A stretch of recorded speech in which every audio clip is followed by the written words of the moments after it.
Good morning बच्चों। आज का अपना टॉपिक राज्यों और संविधानों के वर्गीकरण के संदर्भ में एकात्मक, संघात्मक और संसदीय और अध्यक्षीय शासन व्यवस्थाओं का है। आज अपन सबसे पहले एकात्मक शासन व्यवस्था के बारे में चर्चा करेंगे, उस पर विचार करेंगे। एकात्मक शासन व्यवस्था को स्पष्ट करने से पहले, उसको आगे बढ़ाने से पहले हमको ये देखना होगा कि राज्यों और संविधानों के वर्गीकरण के संदर्भ में राजनीतिक विचारकों में हमेशा काफी मतभेद रहा। राज्यों का वर्गीकरण जैसा कि प्लेटो और अरस्तू ने बताने का प्रयास किया। प्लेटो और अरस्तू के बाद संविधानों या राज्यों के वर्गीकरण के संदर्भ में हमने देखा कि मॉन्टेस्क्यू ने राज्यों के वर्गीकरण की क्या प्रक्रिया अपनाई और फिर आधुनिक राज्यों के वर्गीकरण की बात सामने आती है। दूसरा जो इस क्रम में है कि संविधानों का स्वरूप कैसा और उसकी परिभाषा क्या है। और परिभाषा के संदर्भ में हम ये कह सकते हैं कि किसी राज्य का वह मौलिक कानून जो उन सिद्धांतों को निर्देशित करता है जिन पर सरकार की नींव डाली जाती है, जो संप्रभु शक्ति के व्यवहार और उपयोग का नियमन करता है और जो यह निर्देश देता है कि ये शक्तियां किन किन संस्थाओं और व्यक्तियों को सौंपी जाएंगी और किस प्रकार इनका उपयोग किया जाएगा। ये हुआ संविधान। दूसरा प्रश्न आता है कि संविधान की आवश्यकता क्या है। संविधान हर देश की एक आवश्यकता है, क्योंकि इसी के द्वारा शक्तियों पर अंकुश लगाने का प्रयास किया जाता है और व्यक्ति के हित में सरकार पर किस प्रकार नियंत्रण स्थापित किया जाए, इस पर बात होती है। तीसरा जो क्रम आता है वो संविधानों के प्रकार का, जिसमें यदि हम विश्व में देखें तो लिखित संविधान, अलिखित संविधान, लचीला संविधान और कठोर संविधान का हम उदाहरण देख सकते हैं। जहां तक एकात्मक और संघात्मक राज्यों का प्रश्न है, जैसा कि अपन चर्चा करेंगे, एकात्मक शासन व्यवस्था और संघात्मक शासन व्यवस्था। तो सबसे पहले हम देखेंगे कि किस प्रकार से एकात्मक शासन व्यवस्था है। राजनीतिक व्यवस्था में शासन शक्ति के एक स्तर पर केंद्रीकरण या अनेक स्तरों पर वितरण के आधार पर शासन व्यवस्थाओं को यदि हम देखें तो उसके तीन प्रतिमान मान्य रहे हैं, तीन मॉडल। एकात्मक राज्य, जिसमें राज्य शक्ति का प्रयोग एक स्थान पर केंद्रित रहता है, जहां संपूर्ण राज्य शक्ति एक स्थान पर केंद्रित होती है। इसका उदाहरण हम देख सकते हैं ब्रिटिश संविधान। दूसरा जो प्रतिमान रहा परिसंघात्मक, जिसमें राज्य शक्ति का प्रयोग अनेक स्थानों पर केंद्रित रहता है, जो आज वर्तमान में हमें नहीं दिखाई देता। तीसरा संघात्मक, जिसमें राज्य शक्ति का प्रयोग दो स्तरों पर स्थापित सरकारों में यानी केंद्रीय सरकार और राज्य सरकारों में रहता है। अर्थात राज्य शक्ति का केंद्रीकरण और विकेंद्रीकरण के आधार पर विश्व में दो प्रकार की शासन व्यवस्थाएं देखने को मिलती है, एकात्मक और संघात्मक। जहां पर संपूर्ण राज्य की शक्ति एक स्थान पर केंद्रित रहती है उसे एकात्मक शासन व्यवस्था कहते हैं, और जहां पर शक्तियां दो बराबर स्तरों पर स्थापित रहती है उसको संघात्मक शासन व्यवस्था कहते हैं। और संघात्मक शासन व्यवस्था का सर्वोत्तम उदाहरण अमेरिका का संविधान। अब एकात्मक शासन व्यवस्था जो है, इसमें शासन की संपूर्ण शक्ति संविधान द्वारा ही, यहाँ पर ध्यान देने योग्य बात यह है कि संविधान द्वारा ही एक केंद्रीय सरकार में निहित की जाती है और राज्य की शक्ति के प्रयोग में केंद्रीय सरकार ही सर्वोपरि रहती है। इसमें विविध प्रादेशिक सरकारें, स्थानीय सरकारें प्रशासनिक कुशलता और सुविधा के लिए केंद्रीय सरकार द्वारा स्थापित की जाती है, जो इन्हें आवश्यक सत्ता प्रदान करती और इस पर पूर्ण नियंत्रण रखती है। एकात्मक व्यवस्था में नागरिकों के लिए सत्ता व राजभक्ति का एकमात्र स्रोत केंद्रीय सरकार ही होती है। यानी इस एकात्मक शासन व्यवस्था में, एकात्मक राज्य में संपूर्ण शासन की शक्ति एक स्थान पर केंद्रित होती है और आवश्यकता पड़ने पर केंद्रीय सरकार स्वयं प्रादेशिक और स्थानीय स्तर पर सरकारें स्थापित करता है और प्रशासनिक कुशलता के लिए, सुविधा के लिए, और जिन पर उन्हें आवश्यक सत्ता प्रदान करते हुए उन पर पूर्ण नियंत्रण स्थापित करने का प्रयास किया जाता है। तो एकात्मक शासन व्यवस्था में संविधान के द्वारा ही सारी की सारी शक्तियां एक केंद्रित, तो जैसा कि हमने उदाहरण बताया ब्रिटिश कॉन्स्टिट्यूशन, इंग्लैंड का संविधान, वहां पर ब्रिटिश संसद में संपूर्ण शक्तियां केंद्रित हैं, वहां राज्यों किसी प्रकार का कोई भी अधिकार नहीं मिला गया है।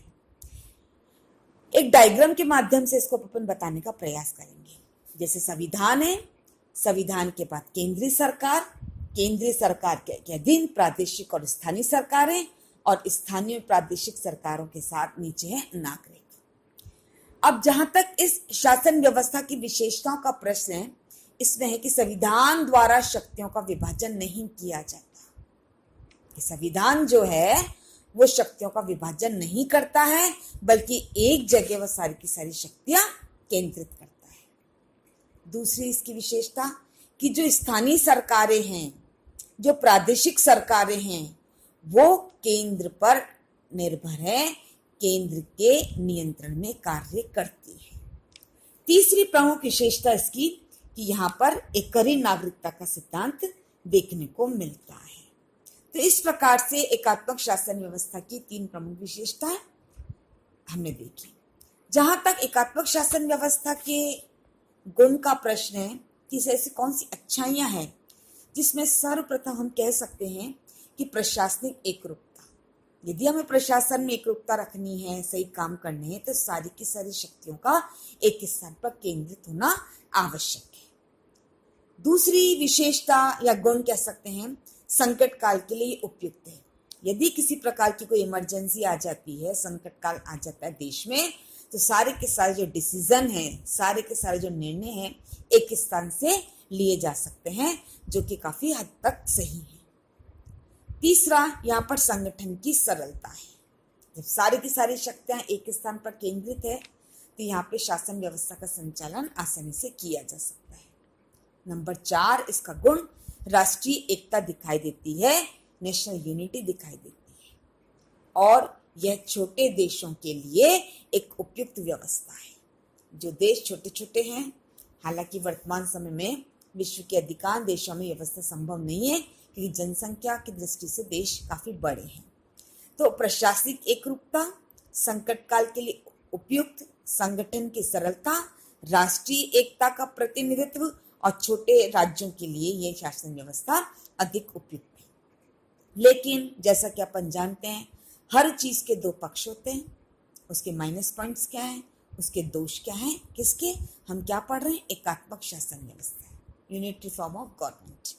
केंद्रीय सरकार के निरंकुश बनने की संभावना रहती है। अब चूंकि सारी की सारी शक्तियां एक स्थान पर केंद्रित हो जाएं, तो वो क्या करने की प्रयास करते हैं, डिक्टेटर बनने की कोशिश करती है, निरंकुश बनने की कोशिश करती है, तानाशाह बनने की कोशिश करती है। इसलिए एकात्मक शासन व्यवस्था का एक बहुत बड़ा दोष कि केंद्रीय सरकार निरंकुश बनने की कोशिश करती है। दूसरा इसका दोष शासन की अक्षमता, क्योंकि दिन प्रतिदिन शासन का कार्यभार यदि हम देखें तो बढ़ता जा रहा है, इसलिए शासन की शक्तियों का विकेंद्रीकरण आवश्यक है। लेकिन एकात्मक शासन व्यवस्था में शासन का शक्तियों का केंद्रीकरण देखा गया है, इसी शासन व्यवस्था में अक्षमता दिखाई देती है।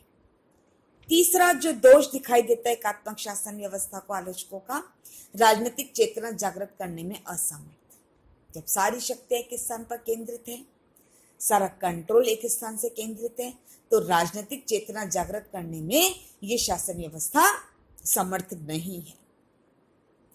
स्थानीय स्वशासन में बाधा उत्पन्न होती है, क्योंकि स्थानीय शासन पर डायरेक्ट जो नियंत्रण है वो किसका? केंद्रीय सरकार का। तो स्थानीय शासन में शासन व्यवस्था के सुचारू संचालन में बाधा उत्पन्न दिखाई देती है। ये शासन व्यवस्था बड़े राज्यों के लिए अनुपयुक्त है। यदि राज्य जनसंख्या की दृष्टि से बड़े होंगे तो उन लोगों के लिए आवश्यक नहीं है कि इस प्रकार की शासन व्यवस्था को अपनाएं। आगे यदि हम दोषों में गिने तो नौकरशाही का शासन। तो इस प्रकार से यदि हम राज्य क्षेत्र और जनसंख्या की दृष्टि से यदि छोटा है तो एकात्मक शासन व्यवस्था ही उपयुक्त दिखाई देती है। लेकिन यदि हमें राज्य के स्वरूप और जनसंख्या का बड़ा स्वरूप दिखाई देता है तो वहां पर ये शासन व्यवस्था सफलतापूर्वक काम नहीं कर सकती। इसके स्थान पर एक संघात्मक शासन व्यवस्था की स्थापना होनी चाहिए। तो इस प्रकार हमने देखा कि राज्यों की वर्गीकरण के हिसाब से प्राचीन काल, मध्यम काल और आधुनिक काल के विचारकों ने अपने अपने विचार प्रस्तुत किए, संविधान को परिभाषित करने का प्रयास किया, संविधान की आवश्यकता पर चर्चा करी और एकात्मक राज्य, संघात्मक राज्य के बारे में और संघात्मक और एकात्मक राज्यों के अपने डिस्ट्रीब्यूशन ऑफ पावर जो है, शक्तियों का जो वितरण है, उसके आधार पर शासन शक्तियों के वितरण के आधार पर विश्व में दो प्रकार की शासन व्यवस्थाएं पाई जाती है, एकात्मक और संघात्मक। तो एकात्मक शासन व्यवस्था का सर्वोत्तम उदाहरण है इंग्लैंड का संविधान और संघात्मक शासन व्यवस्था का उदाहरण अमेरिका का संविधान। और यदि इस संदर्भ में हम अपने देश का विश्लेषण करें, भारतीय राजनीतिक व्यवस्था को देखें तो हमारी शासन व्यवस्था इन दोनों का एक मिश्रित रूप है। यानी यहाँ पर संघात्मक शासन व्यवस्था की भी विशेषताएं दिखाई देती हैं और एकात्मक शासन व्यवस्था की विशेषताएं दिखाई देती हैं। तो हमने आज चर्चा करी एकात्मक शासन व्यवस्था क्या है, एकात्मक शासन व्यवस्था की विशेषता क्या है, उसके गुण क्या हैं और उसके दोष क्या हैं। और हमने निष्कर्ष निकाला कि यदि राज्य का क्षेत्र और जनसंख्या छोटी है तो वो एकात्मक शासन व्यवस्था में उपयुक्त है, और यदि राज्य की जनसंख्या और क्षेत्रफल बड़ा है तो वहां पर संघात्मक शासन व्यवस्था ही उपयुक्त नजर आएगी। धन्यवाद।